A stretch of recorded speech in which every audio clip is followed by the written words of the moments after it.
Hey guys, Coach BJ here, head coach of Performance Cycle Coaching. We're here to talk about our pre-ride activation, so what we do before we do hard efforts on the bike. We're going to be using Performance Cycle Coaching hip bands. They come in 3 sizes. It comes in a pack of 3, heavy, medium, and light. I'm going to be using the light one just for continuity across all these efforts today. If you want a set of these, let me know and we'll get you squared away. All right, so let's quickly look through what the workout is or what the activation is, and then we'll go piece by piece. 2 to 3 sets through. We're going to do single leg hip bridges, bridge marches, stand shells, which is a standing clamshell, split hinge, hip flexor drops, and some shoulder work. So the single leg hip bridge, we're going to be doing some abduction. A lot of this workout or a lot of this activation is abduction, which means the legs are moving away from each other or they're moving laterally. That's going to activate the lateral hip, the outside of your glutes, your glute medius, all of those good lateral hip structures. So we're pushing laterally against those bands. We want those knees to be pretty even side by side as we do these bridges. And with one leg at a time, we're going to do 5 bridges on the right, 5 bridges on the left, keeping lateral tension on the band. What I would love to see at the top of these is 90 degrees at the knee, at the peak of that movement. So when I hit the top of the bridge, I would love to see 90 degrees at the knee. If the foot is too close to your hips when you do this, you'll notice it feels you'll get less than 90 degrees at the top, and it feels very quad dominant or knee dominant, and that's not what we're looking for here. We really want to activate those hips and those glutes. So 90 degrees at the top, 5 right, 5 left, keeping lateral tension. Then we move on to the bridge marches.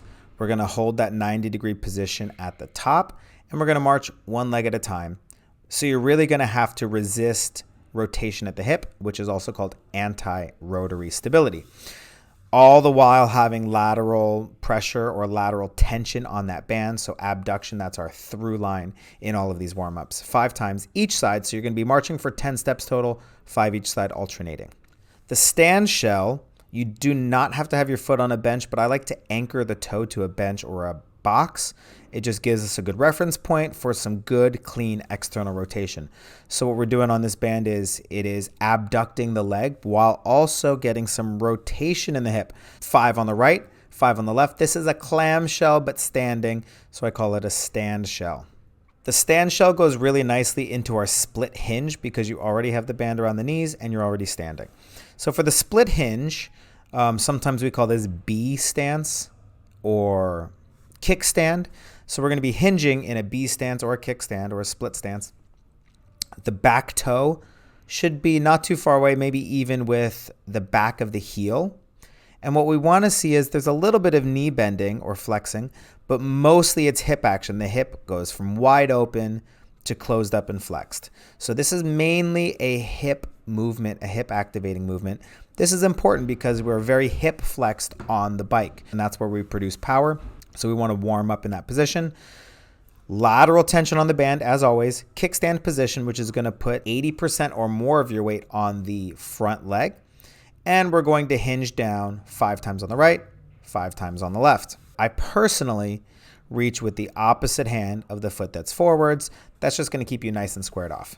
Moving on to the hip flexor drops, you'll notice I'm supporting myself with a PVC here. You can hold onto a wall, hold onto your training partner, whatever you want to do. But we want to be nice and stable so we can really focus on speed, power, and drive on these hips.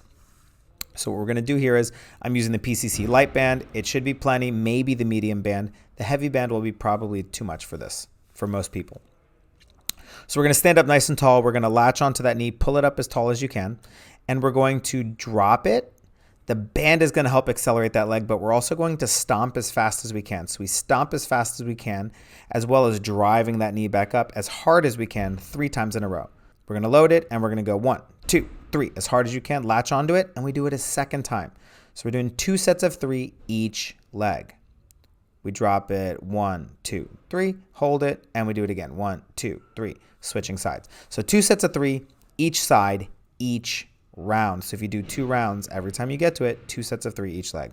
We're finishing off our warm-up with the upper body, which often gets neglected in the warm-up. This is key to a good aero position on the bike, whether using aero bars or regular drop handlebars. equally as important for both. So we're doing this in the hinged position because that's very specific to our bike, is that hip flexed or hinged position. So in this hinged position, I'm going to have a supinated grip, which is palms upwards, and I'm going to pull outwards. I want to make sure that my elbows stay as close together as I can so that it's nice and parallel in the forearms. And I'm going to reach in and out, which is going to elongate and shorten the lats and some of the other tissue that runs along there. As I'm reaching out, I want to make sure I'm keeping that outward pressure on that band. And that's going to create external rotation at the shoulder. The reason why this is important is in the aero bars or the skis, if you are passive, like a wet noodle inside of those skis, you're going to have less control of the bike, but you're also going to have less of an aerodynamic position. We want to have shoulders shrugged. We want to be nice and compact, elbows together, shoulder shrugged. That's going to minimize our open surface area, and it's going to make us more aero. On the drop bars or the handlebars, if your elbows stick outside of your body or outside of your elbows, that is extra surface area that we don't want. So we pull our elbows together in the drops of the drop bars. What that actually is external rotation of the shoulders. So we're pushing the elbows in, but that really is the same as pulling the hands out. So external rotation in a supinated grip. This is going to be a great way to warm up for your aero position. We go in and out 10 times. Okay, so that's the warm up. We'll just take a look one more time at it really quickly. 2 to 3 times through. For the most part, 5 of everything. Hip flexors are 2 sets of 3 and shoulders are 10. I would go through it 2 to 3 times. These are the bands that I use. The team has access to all of these. And if you want a set, I can get them for you. Just message me. Thanks for watching. Get activated. Ride fast. See you next time.